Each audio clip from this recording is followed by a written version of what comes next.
Section 4.5 is about solving polynomial and rational inequalities.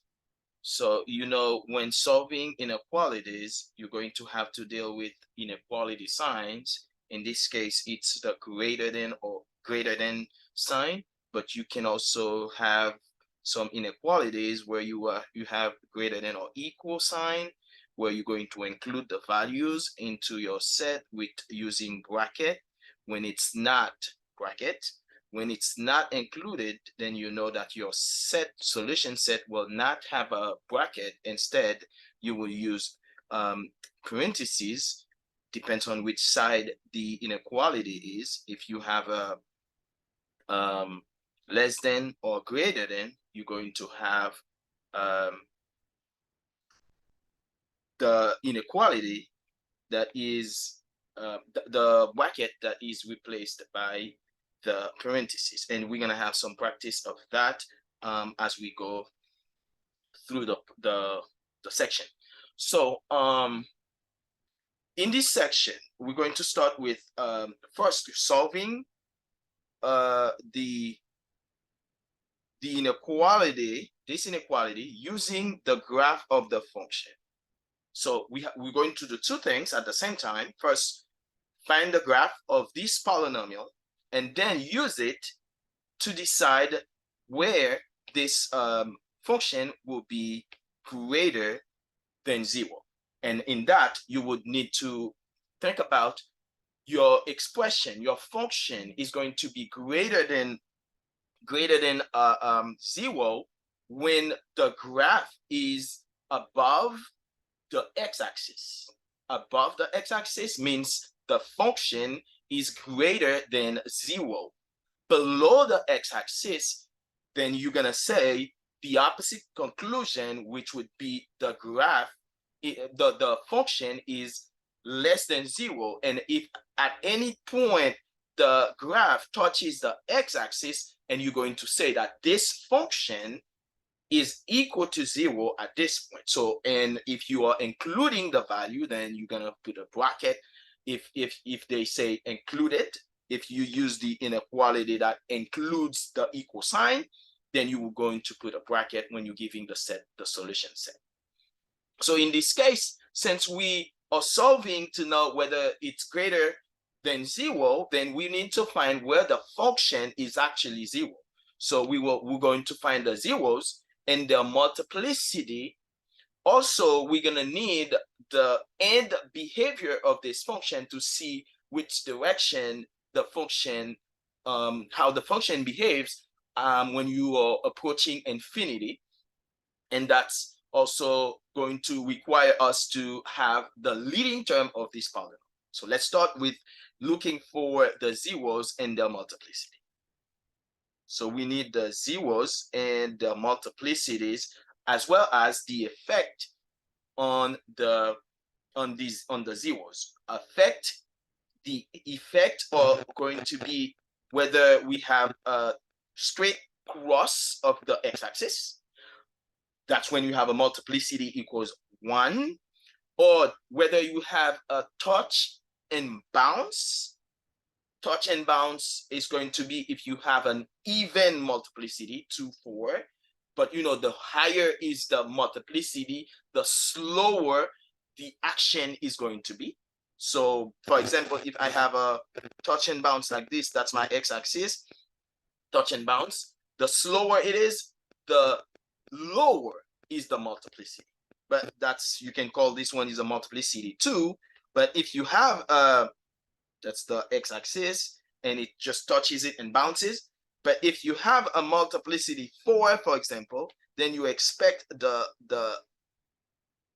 touch to be slower. So the higher is the multiplicity, the slower would be the touch and bounce. Also, the cross, the straight cross. So if I have a graph that goes like this on the x-axis, we expect the multiplicity to be 1. But if you have some like this, see, it slows down as it touches, but crosses and goes. It did not touch and bounce. So you would say that this is a multiplicity higher than 1, maybe 3, maybe 4, maybe 3, maybe 5. But cross would be an odd multiplicity. Touch and bounce would be what we call an even multiplicity. Also, we can, so basically in this case, we need those three informations. First, the zeros, the multiplicity of the zeros, and the implication of the multiplicity, whether it's even or odd, and how high the multiplicity would be that would be determined by whether we have a slow action or faster action on the multiplicity. So what are the zeros? Each factor will give me a zero, right? So and the power would be the multiplicity. So let's look at that. Then in this case, the zero would be -3 for the first factor, and the other zero would be 1. Multiplicity for the 0, -3 is 1, because the power on top of the factor is 1, because you didn't see anything. And then the multiplicity for the second factor, the second 0, 1, is 2. And an effect for 2 would be touch and bounce.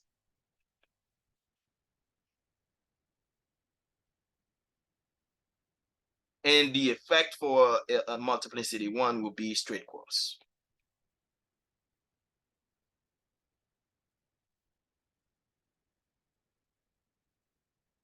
So we know how we're going to be, the graph is going to behave as we meet the x-axis.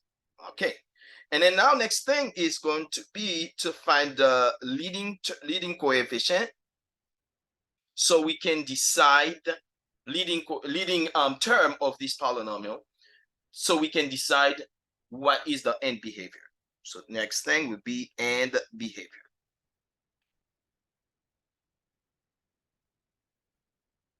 So the end behavior, let's find the leading term.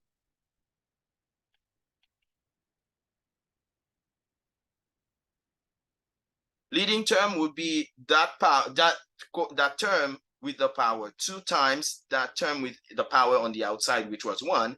So that is x to the first power times x to the second power.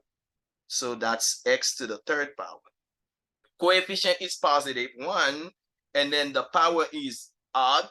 So you're going to expect so you have a positive coefficient with an odd exponent. So you expect the graph to rise on the right and then fall on the left. So these are the action we expect, the behaviors we expect at the end of each side of the graph. So we have this information, and the next thing that we're going to need is the y-intercept. So we need to know where the graph is going to touch the y-axis.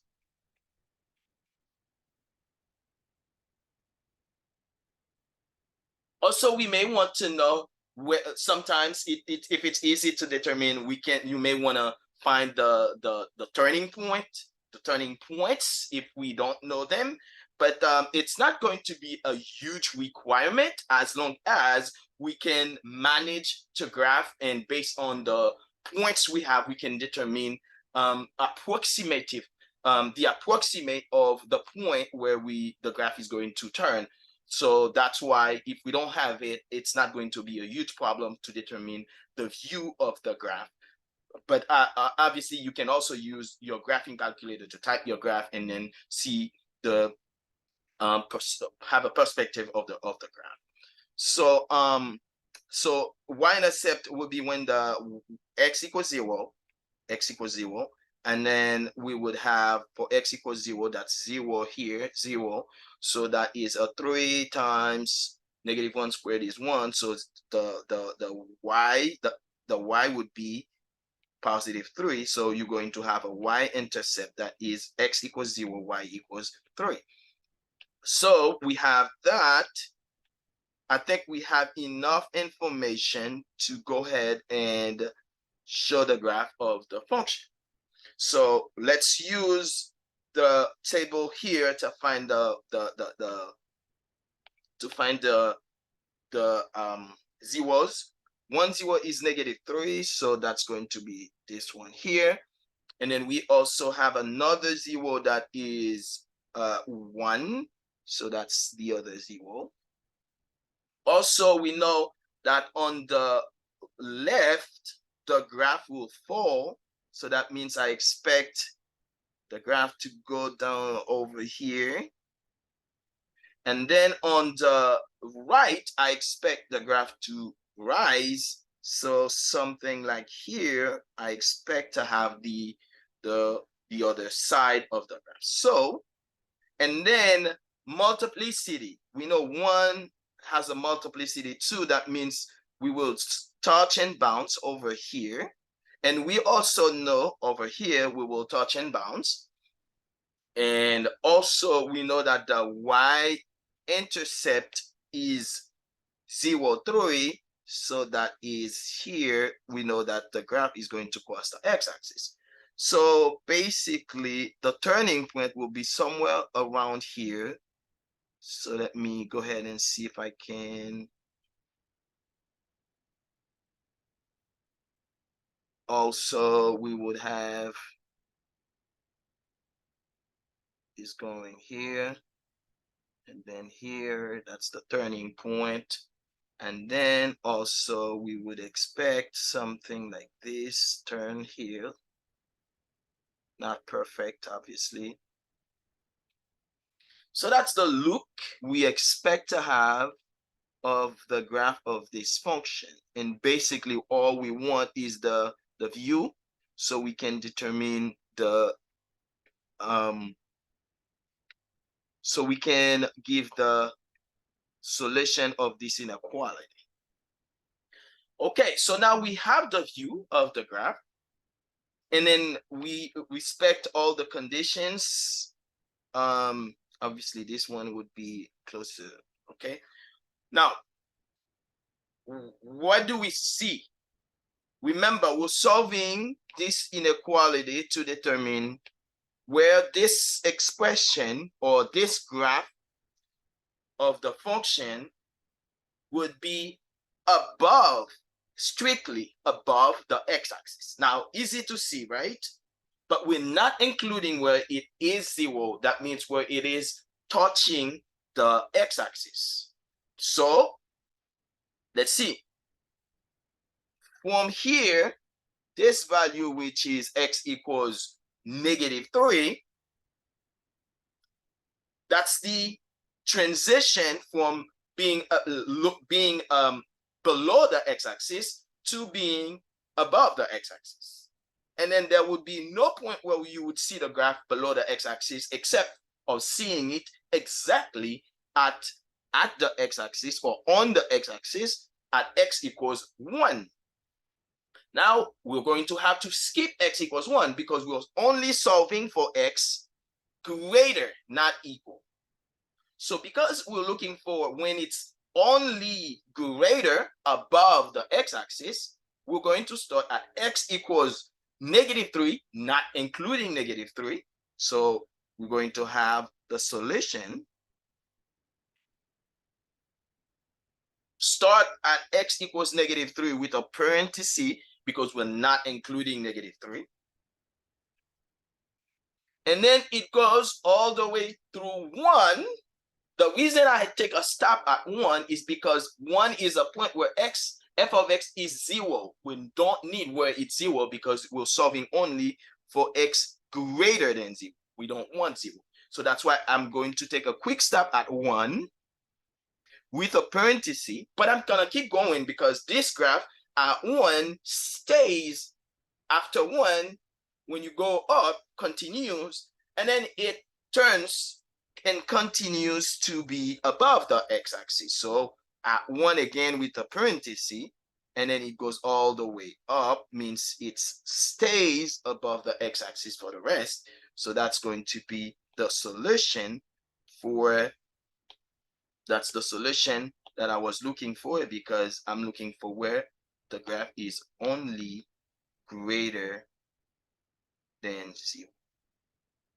That's the solution we were looking for in this case.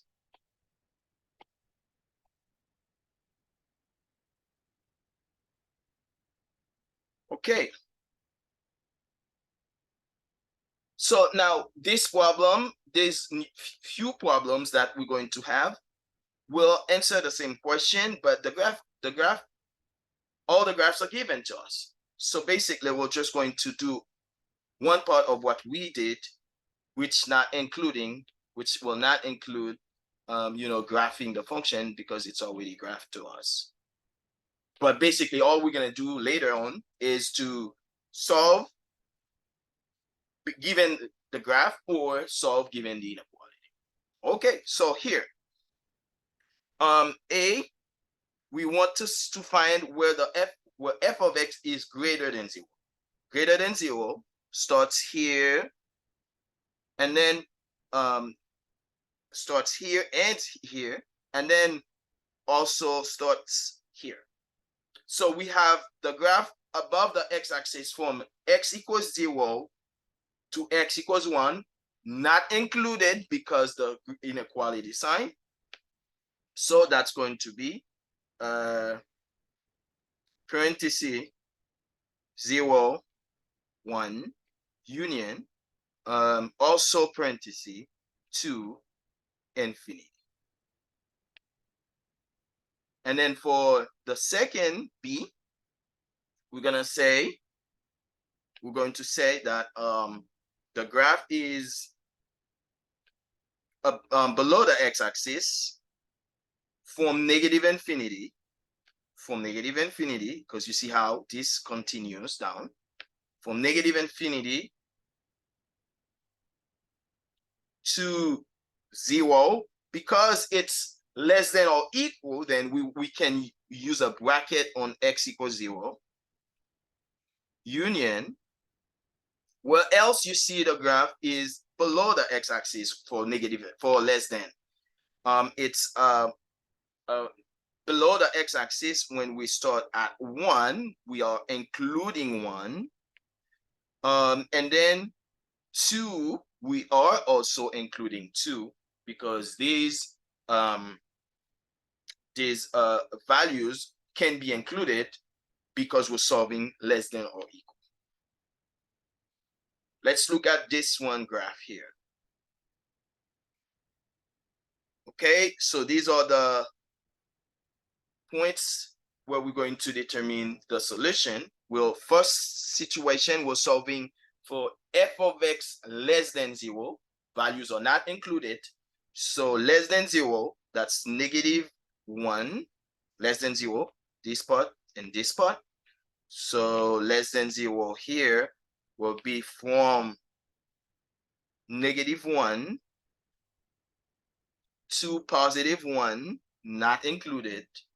Also, we're going to have another piece below the x-axis that is from 2, not included, to positive infinity.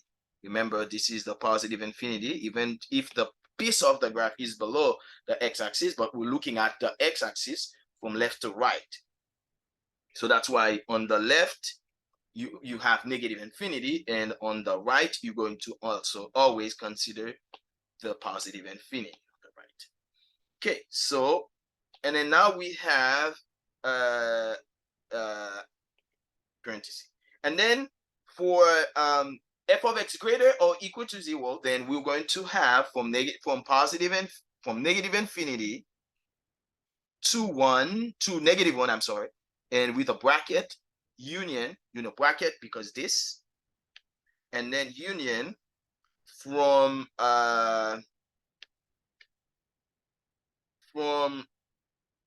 above the x-axis. So from bracket 1 to 2 bracket, because we are solving greater than or equal.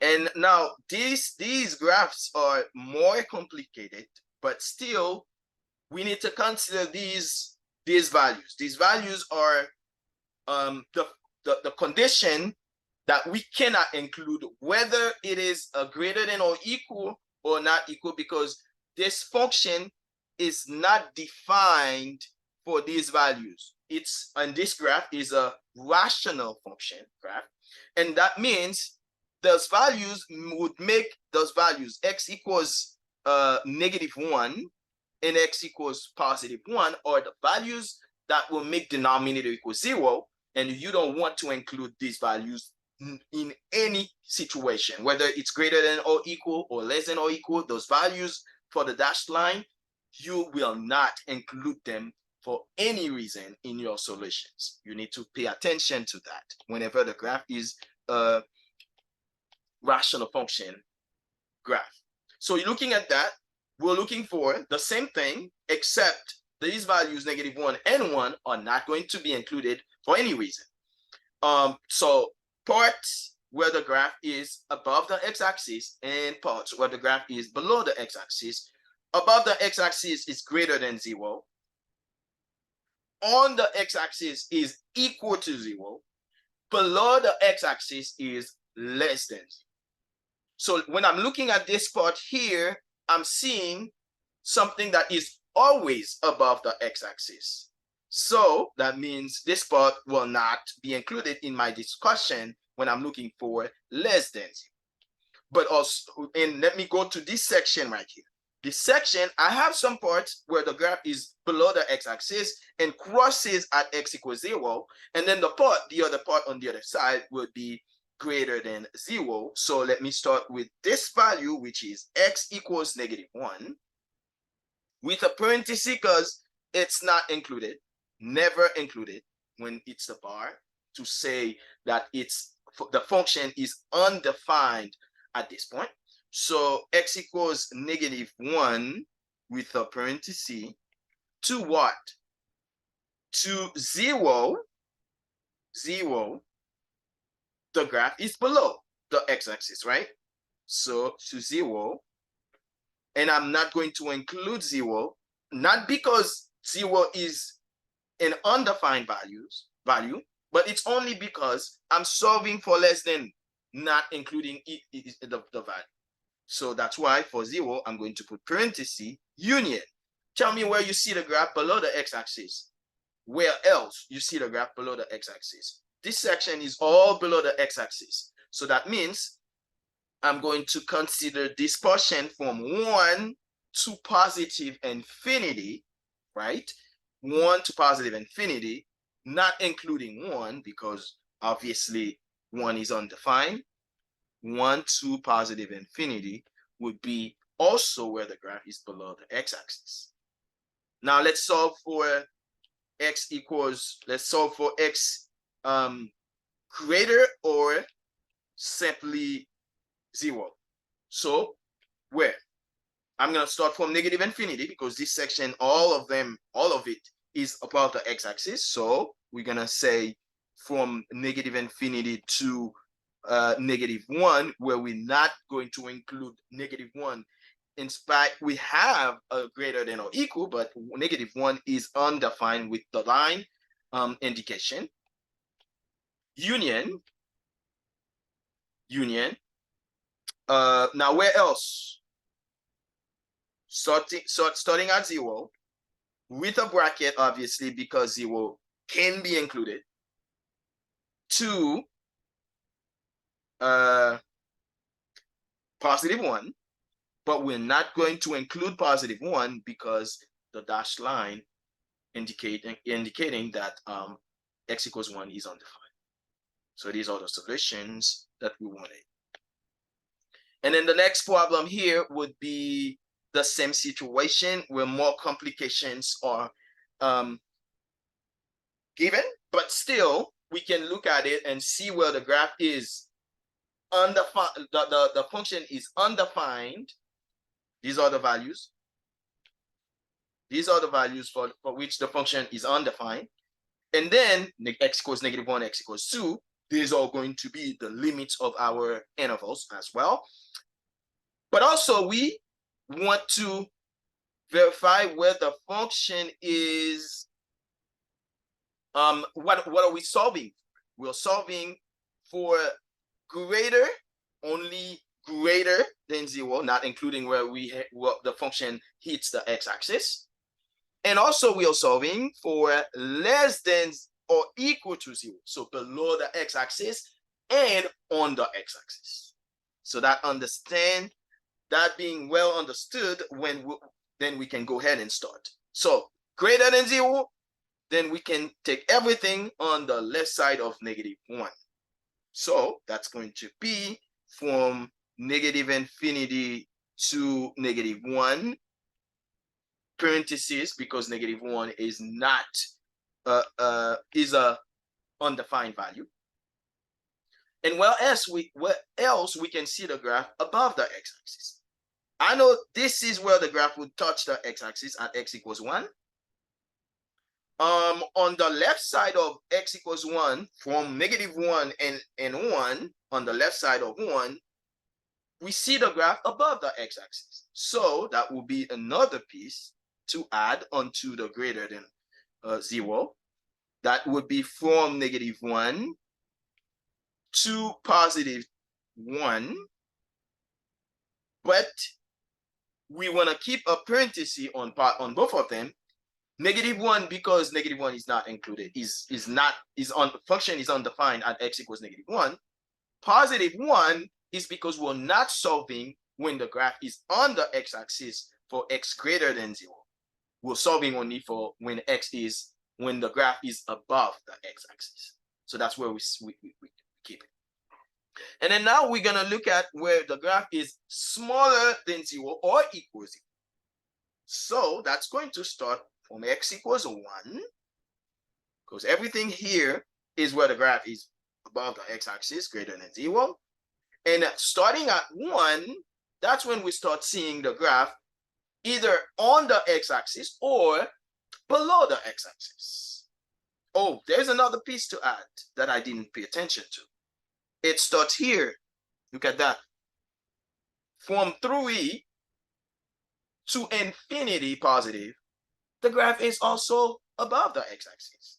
Oh, so then let's add it. That's union.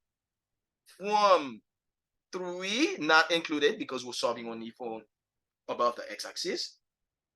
And then it goes all the way to infinity. Now, what are the pieces that we need to include for x less than or equals 0? Start at 1, bracket, because we can include the values where the graph touches the x-axis, 1. It goes all the way to 2. 2 is not included because the function is undefined at x equals 2.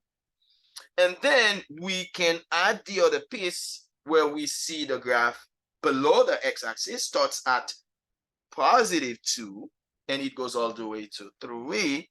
We are including 3 because we can include the values where x is equals 0. I mean, f of x equals 0. So that's the solution for this problem.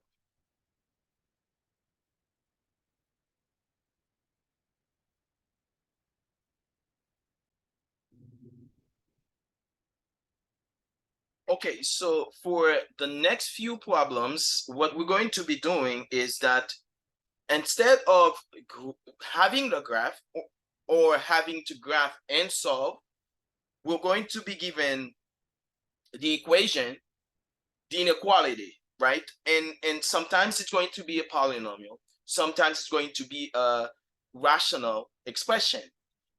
And just like we were doing for the graph of a polynomial function and the graph of a rational function, then we're going to do the same thing. So for the rational functions, we expect to have some values where the function is undefined, and we are going to have some values where the function is also equal 0. And for the polynomial functions, we only are going to have cases where we have zeros and multiplicities, where we know that some multiplicities are going to be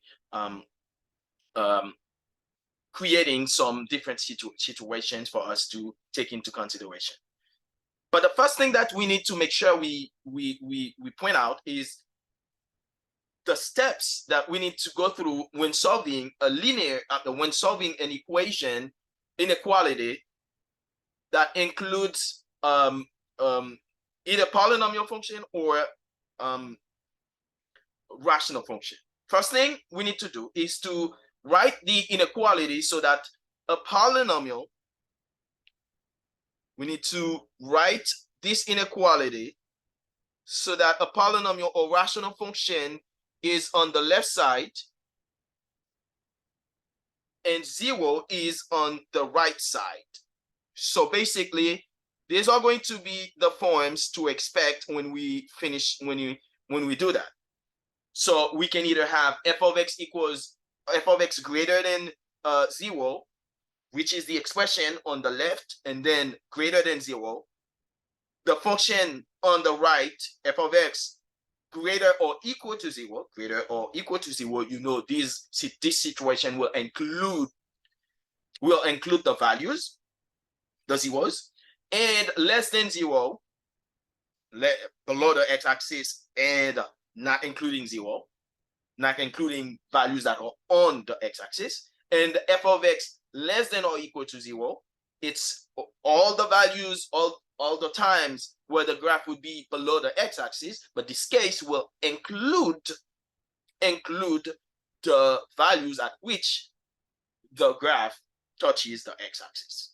So first, set your function in a way where you can have f of x, which is an expression on one side, and then the inequality sign, greater than, less than, greater than or equal, less than or equal, and then 0 on the other side. So that's step 1. Step 2 is also you need to make sure that, not even step 2 yet, you need to make sure that in this case, if you have a rational function, you need to find out the values where the function will be undefined. And that those are going to be the ones where your graph is given to you, where you're going to see the dotted line to indicate these values are not, the function is undefined for these values. And then step 2 will be to determine the real numbers at which f of x equals 0, the zeros. And then also, obviously, the values where the function is undefined in the case of the rational function. And then third step is to use the number line to find, we found in step 2 to replace all the values on the number line and break the number line into intervals. We're going to look at that as well. Step 4, we need to select some numbers, select the intervals, and also one number to come and represent this each interval as we are investigating the sign of the function over each interval. So basically, step 4 is going to be the really work that you need to do in order to find your solution. And how it's going to be, it's okay, I found the zeros, I found the values that are the function, the rational function is undefined, and then I break the number line into intervals using these values, and then for each interval, I will need to find a number to represent this interval, because all the values, all the sign, any number that I have a sign for it, all the values on this interval will keep the same sign for this function. So that's why I need one number in each interval to represent this interval. So while I am testing this interval to find out what the sign will tell me whether this graph is above the x-axis if this value, when I plug it into the function, gives me a positive number. It's above, and in this graph is going to be above the x-axis if the value of the function for this test value is positive. Below the x-axis, and we already, if it's negative, And we already know the values for which the function is equal to 0, which are the values we solved for. So then that will allow us to make the conclusion on whether we have the interval greater than 0, less than 0, based on what we're solving. Okay, so that was a lot for you to intake. So we are going to start with an example. So let's start with this example right here. Solve each inequality algebraically. So this is the first thing we want to do. We want to solve it. So now to solve, first thing we want is to find the zeros. As we did in the very first problem, we find out for each factor what the zeros are. And then the 2 here is the multiplicity. Since we are not graphing the expression, we don't really need it, but it may be at some point some type of information that we want to use. But for now, we don't really need it. We only need the expression inside of each parenthesis and each parenthesis, and then determine whether what the zeros are. For this one, we're going to have an x equals 4 and then x equals -6. And it's a polynomial function, so we don't really need to care this much about the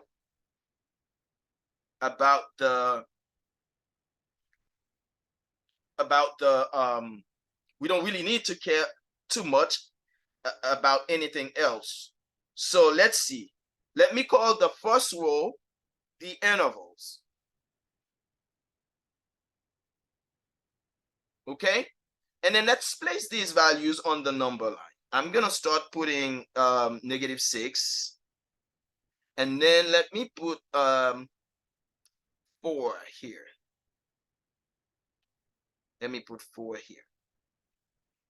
So I'm not gonna need these other lines. Let me just remove them, and then to avoid all confusion. And then now, so that's going to be -infinity and +infinity.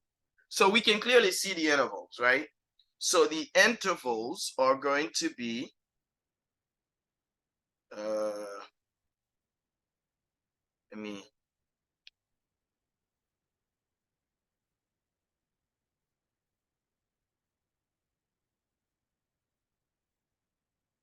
I guess I'm gonna need another here. Okay, so first interval will be from -infinity to -6. What are we gonna put on -6? Is it parenthesis or bracket? Because of that, not including the zeros, so that's a parenthesis. And then there will be another -6 to 4 parenthesis. Everything is parentheses now. We don't need any bracket because we're solving for strictly less than 0. And then there will be another interval that is from 4 to +infinity. So we have 3 intervals. Let me call here the test values. Test values. So these are the test values, and we need a representation for each interval. So from -infinity, -6, let's find a value. What is it that you want to represent your interval -infinity to -6? You need to make sure you take a value that is really inside of this interval. So -6, and I can take -7, right? Yeah, because -7 is on the left side of -6, and everything on the left side of -6 is going to be in this interval. Okay, and then now let's see what we can take from -6 to 4. What something that you can think of that is on the left side of 4 and not on the left side of -6? Well, I can go ahead and take 0, because I'm looking for easy values that makes work easier for me. And then something in 4 to +infinity can be 5. Okay, and then now I want to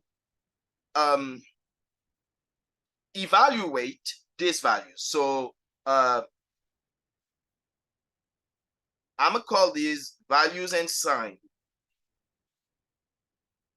Values of the expression, or let me just call it sign.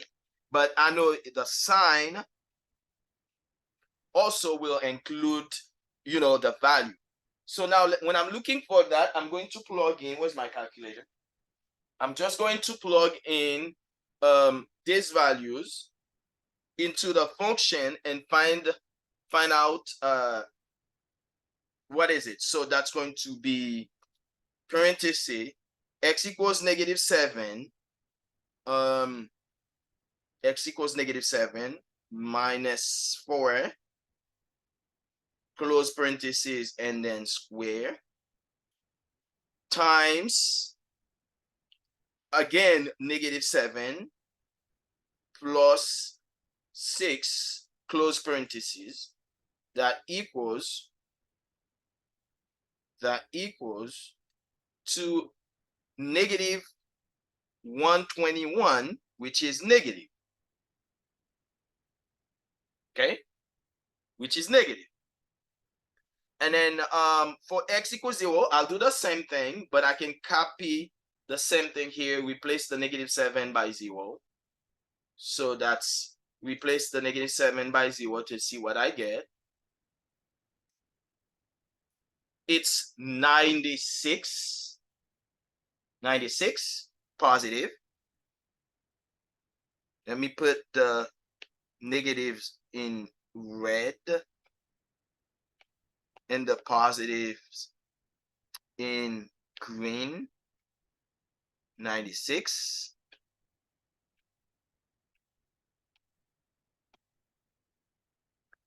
Okay, and then let's try the last one.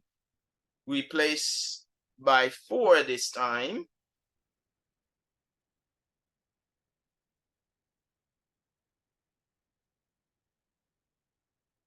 By 5. And then also by 5. And then also, it's a positive value. It's also positive.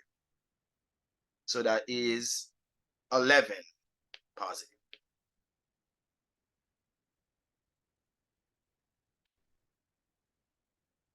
And then that I have this, my conclusion will be the last line, conclusion.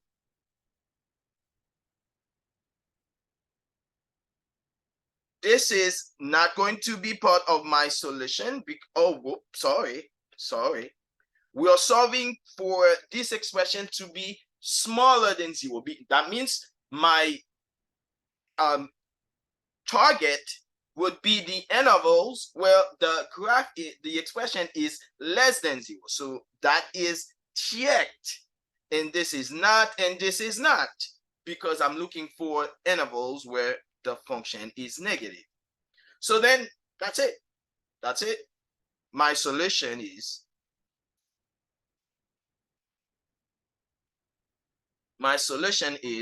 from -infinity to -6 with a parenthesis for both of them is the solution for this problem.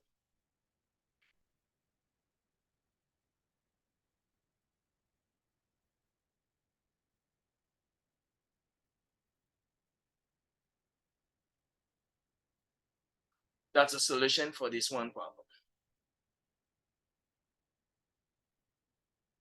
Okay. Let's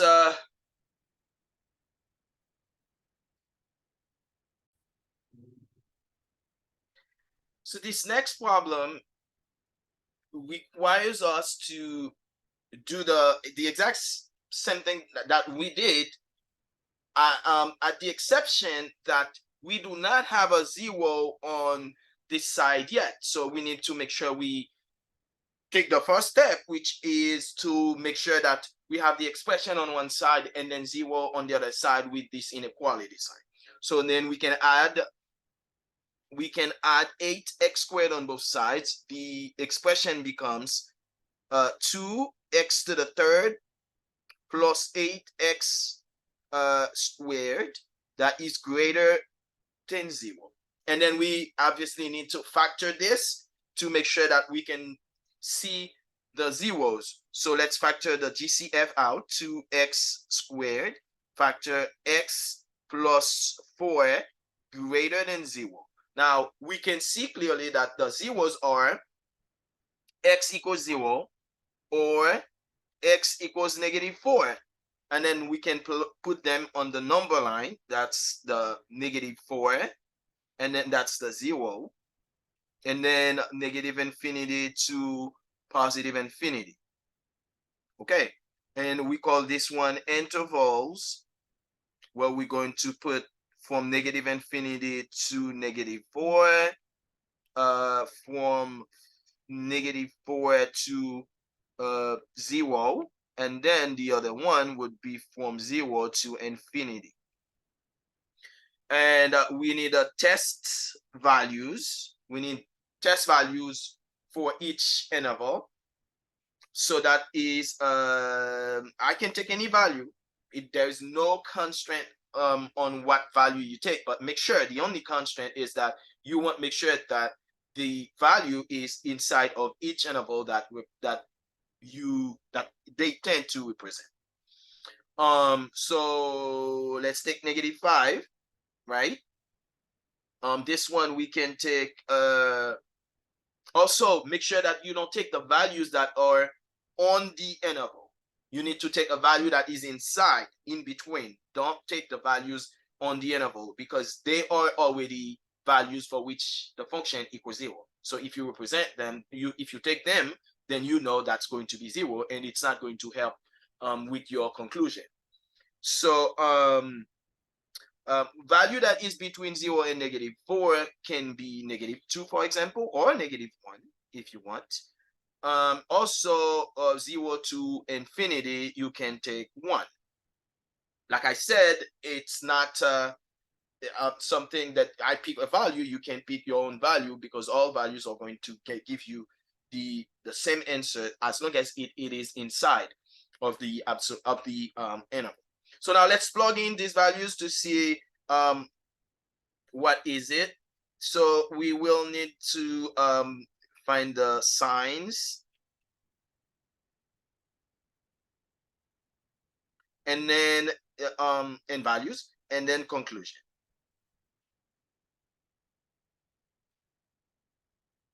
Okay, so plug in -5. Clear my calculator. So that is 2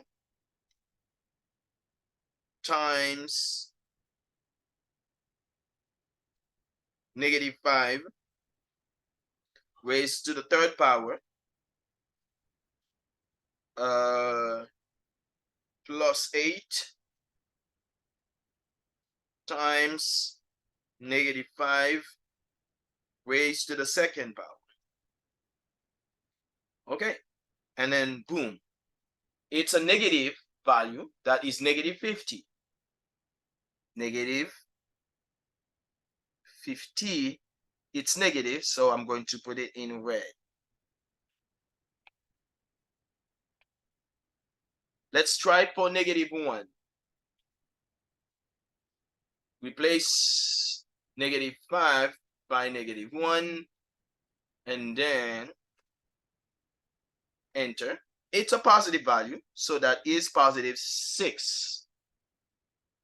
That is +6.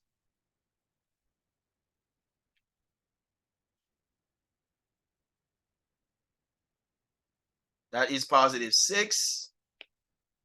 And then I am going to check for the last value that is +1. Replace the -1 by +1. And then that will give me 10, which is also a positive number.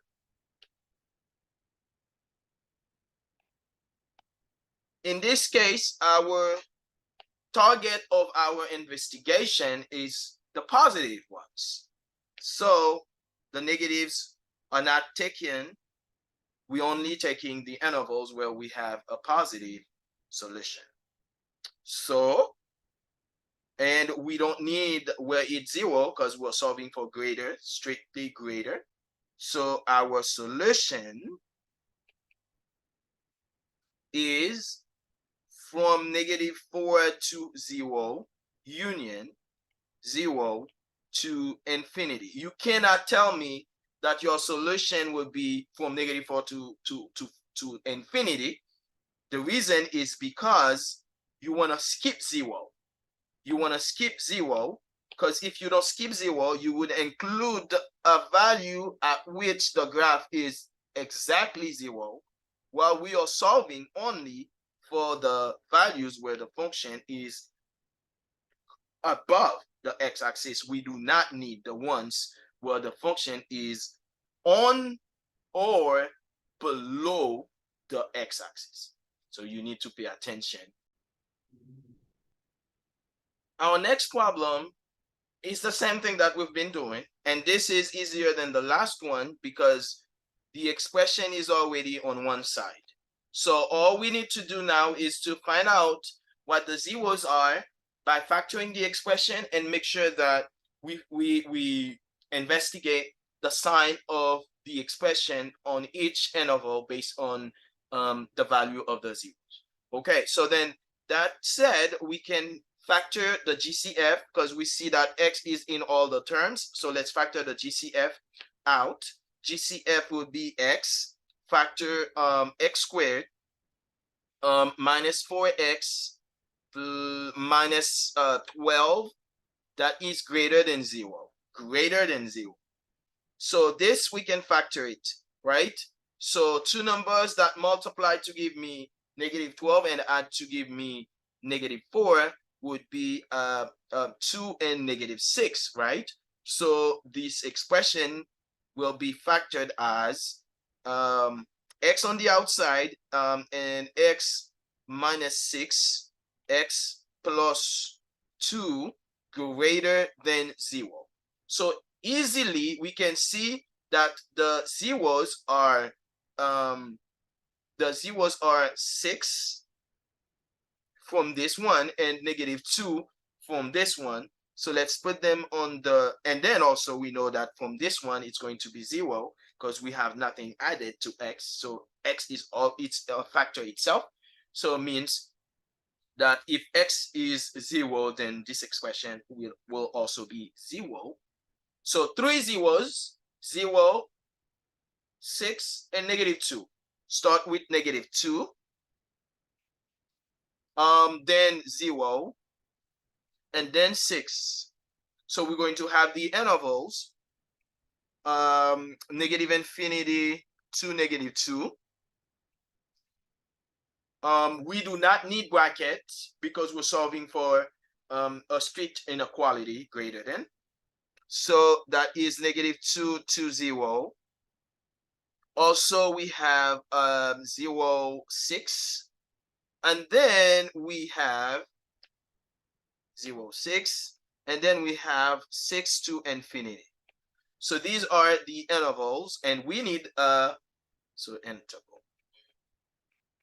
And then we need we need a value from each interval to test whether the sign of the graph is positive or negative on each interval. So -2 to -infinity, we can use -3. -infinity to -2, we can use -3. -2 to 0, we can use -1. Yes, and 0 to 6, we can use 1. And like I said, you can use your own value. It doesn't matter what you use.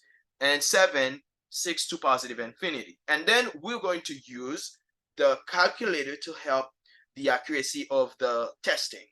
And this is going to be the sign and the value when we plug in these test values into the function, the expression x cubed minus 4x squared minus 12x. So let's see here. That is -3, right? So that's -3 to the -3 to the third power, -3 to the third power, and -4 times -3 to the third power, to the second power, and then -12 times -3. Okay, then boom, it's a negative value. It's -27. -27 is red.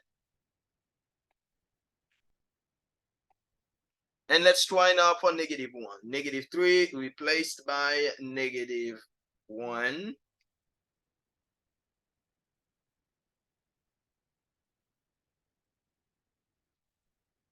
-1. And then answer is positive. So that's a positive number, +7.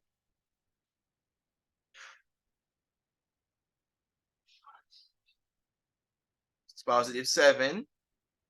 So that will be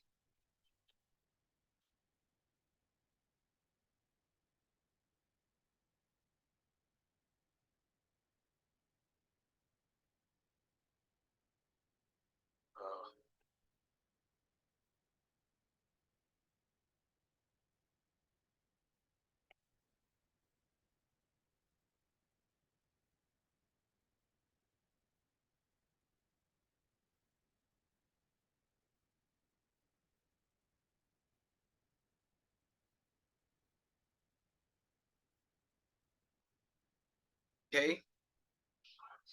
And then that is positive. So green. And then we need to check for x equals 7. X equals 1 first.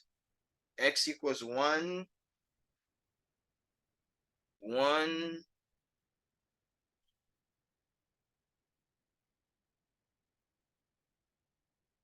It's negative, -15.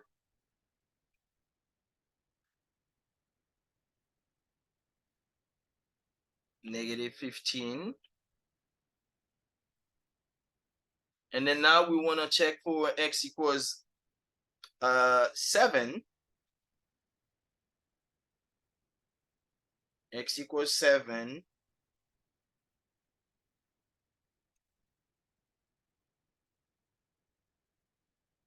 X equals 7. Positive. Positive.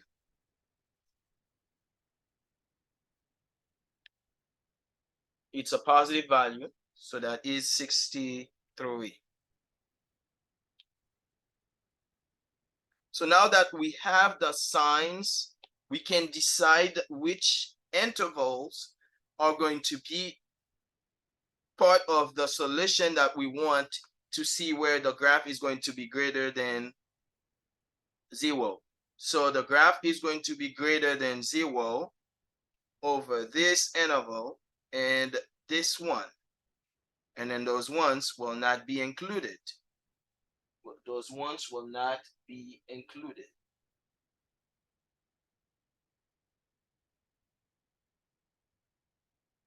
So your solution will be from -2 to 0 solution, union from 6 to infinity.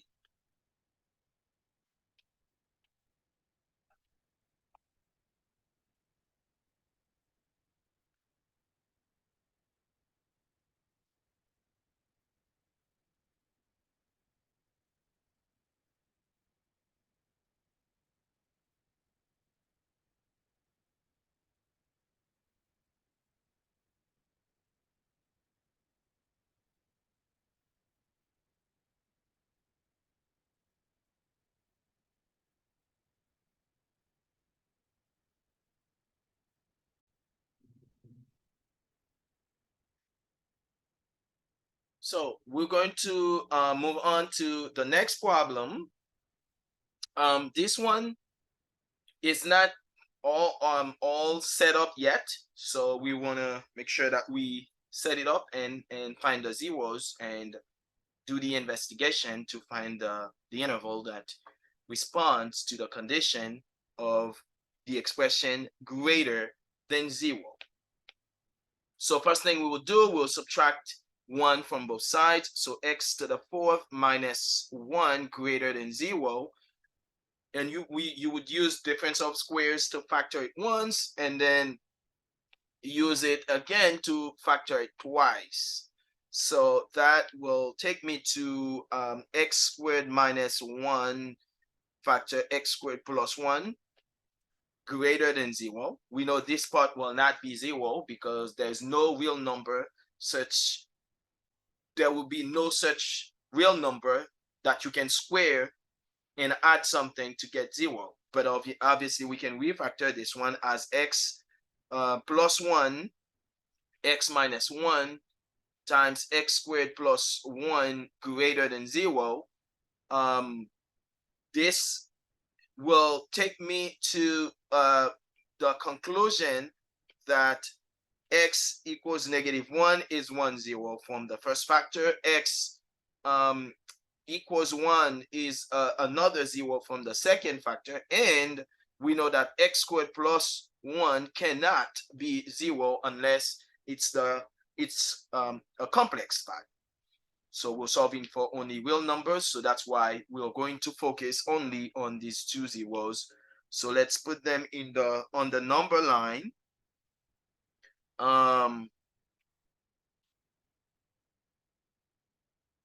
So we will have the first one that's -1, -1, and the other one that's positive 1. So we're going to have the intervals that are from -infinity to -1.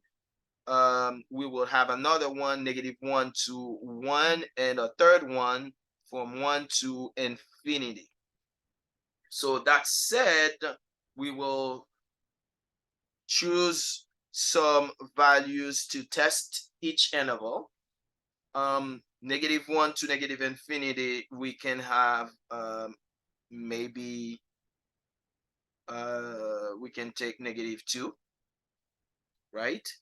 And also here we can take 0 and then 2 over here. So let's test. We will plug in -2. So I'm gonna use this x to the 4th, -2 to the 4th, -2 to the 4th minus 1 is 15, which is a positive number.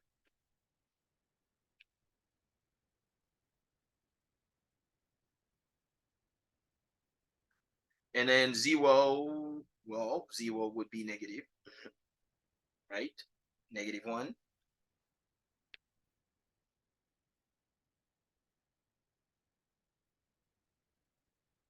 And then 2 will be positive, obviously 15. Check.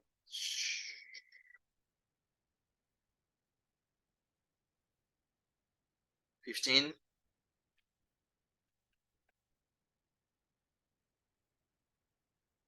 So that's what we have, and we were solving for this expression to be greater than 0. So so test result or sign. And conclusion would be this one is taken, this one is taken, and this one is rejected because I'm solving for greater than 0. So my solution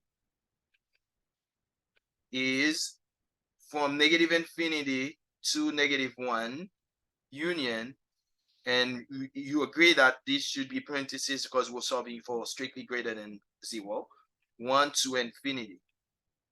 And this is the solution for this one problem.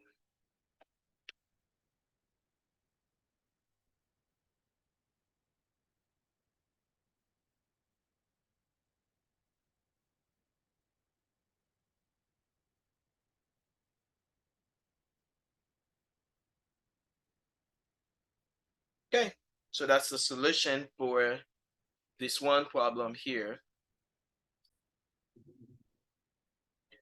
Okay, for this problem, we'll try to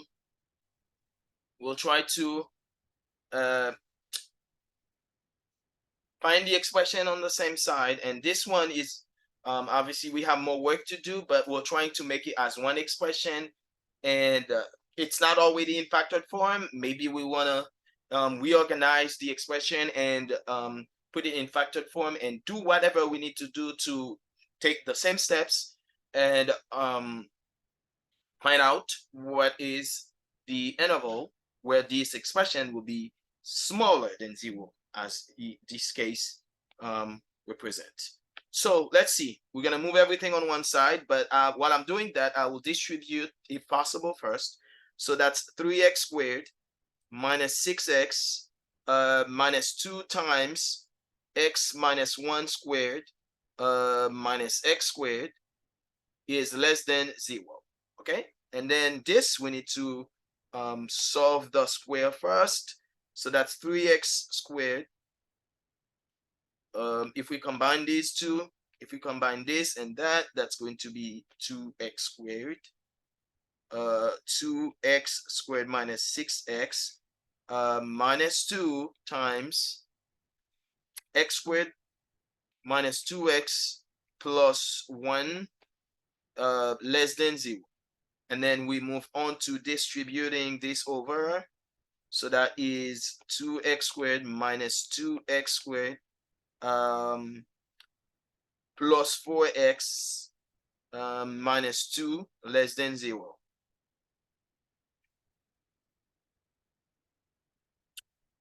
Minus 2. Okay, and then that cancels out. So we got 4x. I did not put 6x squared.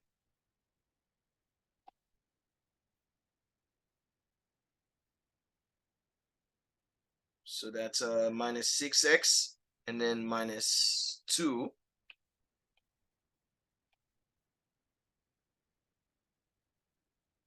And then that is let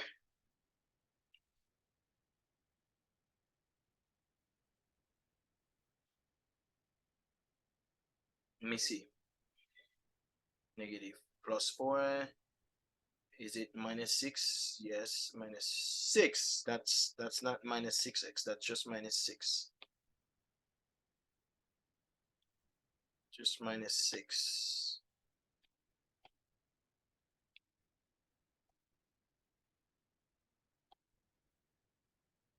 So that's 4x minus 8x minus 8 less than 0. Okay, so in this case, since you have a linear expression, there will be no need for us to have a table. We can just isolate the x for this inequality and find out what is it that the sign of the expression is. So we can just add 8 on both sides to isolate x. 4x less than 8, divide by 4. So we got x less than 2. X less than 2. So clearly that is, if this is the number line, that 0, 2 would be on the right 2. And then less than, that means everything on the left side of this inequality. So everything here will be our solution, which means it's from negative infinity to positive 2. So your solution is from negative infinity to 2. And that's it for this problem here. It was less complicated than I thought it was, actually.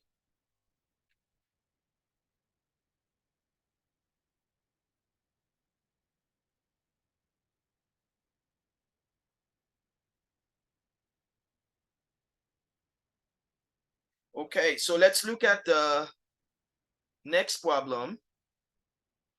This next problem is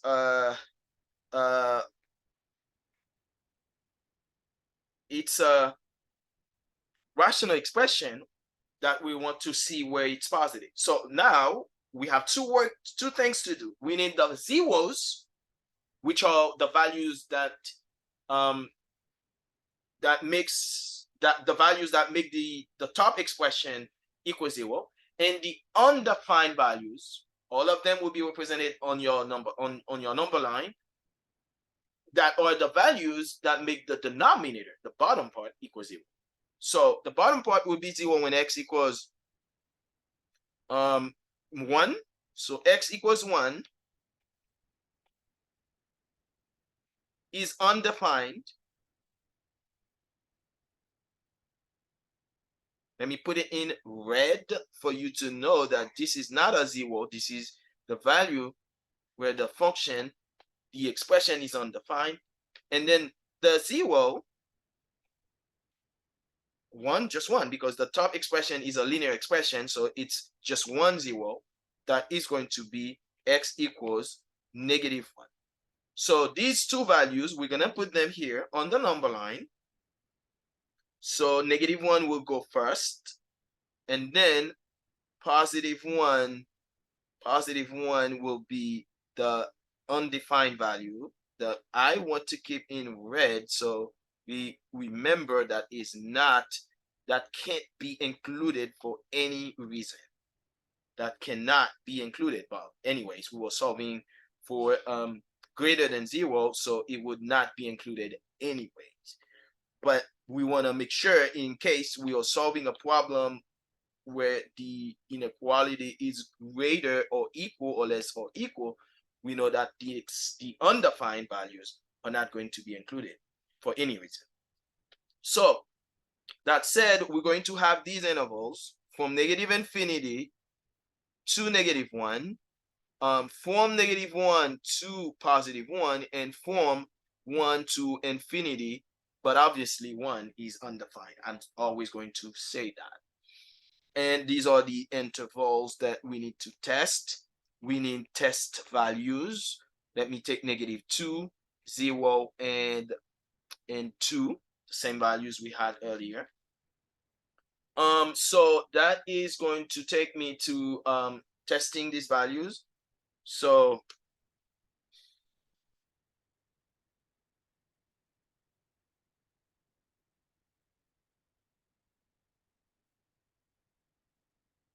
okay.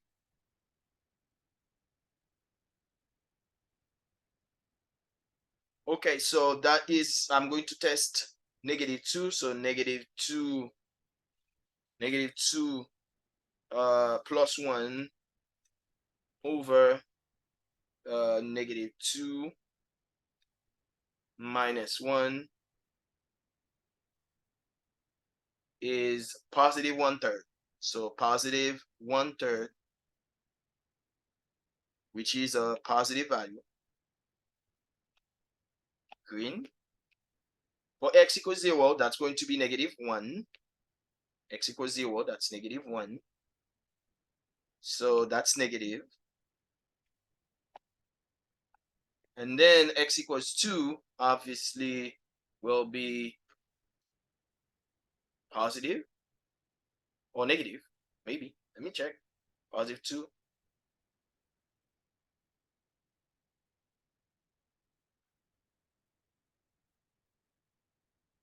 It's +3.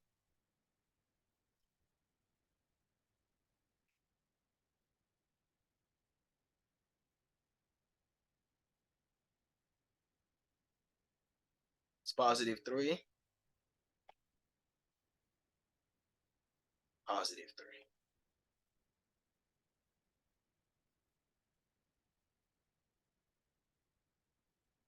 Okay, so we're solving for greater than 0, not including the so that's that, and then this one is not included. Remember, these are the signs, and then this is my conclusion based on the sign. And then the solution would be from negative infinity to -1, union from -1, from +1 to infinity.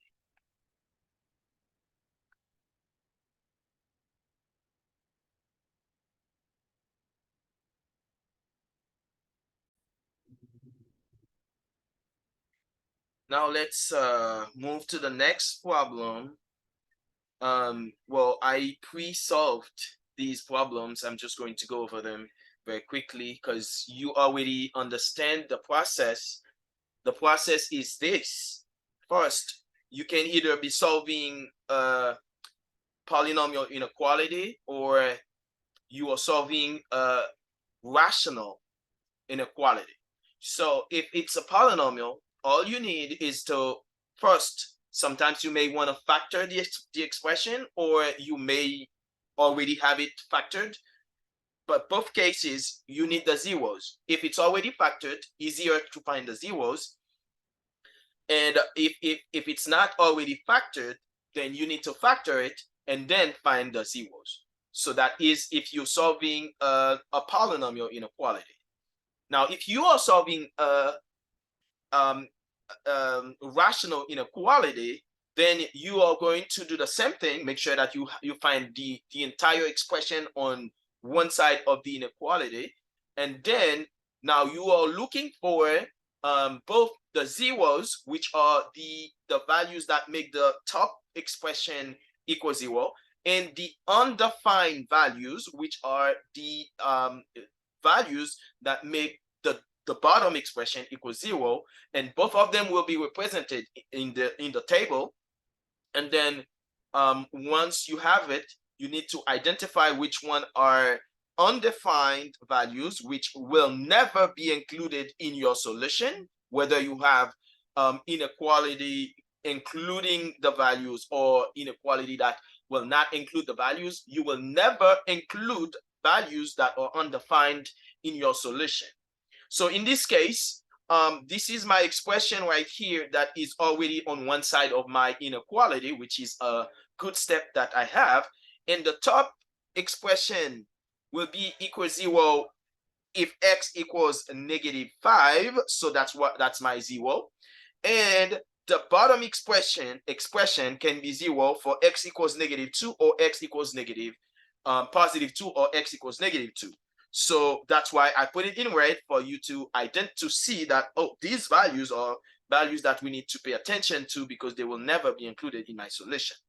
And then in my table, I put all the values. This is my 0, and then those are my excluded values, and I put them in the same order from small to large. And then I choose a test value for each interval. We place them in the expression to find which one is positive, which one is negative. So that's positive, positive, negative, and positive. So that takes me to deciding which interval will be included in my solution. So what were we solving for? We were solving for greater than 0 or equal 0. So that means anything that is green can be part of my solution. And since 5 is included, so I can just merge these two intervals because both of them are included or will be solution. And then also add onto my solution this one interval because it has a positive value. So that means the first interval from -infinity to -2, I merged these two, and then I also added this interval into my solution because all of them are green. And that's my solution from -infinity to -2 union to positive infinity. And then my next problem, same thing. It's already on one side of the inequality, and I'm solving for values that are included, but I cannot include values. I cannot include values that are undefined. So that said, I will keep that in mind as I am setting the table and all the values, but I'm still gonna put them in increasing order from from small to large. So my zeros are the values that make the top expression equal 0. So that's 3 for this factor, -2 for the second factor. And then the bottom expression, x minus 1, will be equals to 0, will be equal to 0 if x equals +1. So then let me put all of these in the number line from small to large, and then find the intervals. These are my intervals based on the separation on the number line. Remember, that's -infinity and that's +infinity, and you can count. That's 1, 2, that's 1, 2, 3, 4 intervals that I have, and these are the intervals that I put in the first row. Then find a value to test each interval, and then test them to find which interval would be the one that we choose corresponding to what we were solving for. We were solving for less than or equal. Less than or equal, that means I'm looking for values that make this expression equal 0, or values that make it smaller than 0. Smaller than 0 or equal to 0 would be -infinity to -2, -infinity to -2, and 1 to 3. So this is my solution. And then I keep on going like this. This is the solution for number 9. You can see it, and pause the video to analyze. It's the same process, but I solved, move my 2 to the other side, and then find my least common denominator to write one fraction, and then the zeros. The 0 is for x equals 9, and then the value that makes the undefined value would be x equals -2. Put them in the table, and my solution, test the values, make my conclusion. Solution is -2 to 9. Obviously, that's your solution. You can make sure you pause the video to go over it and see how it works.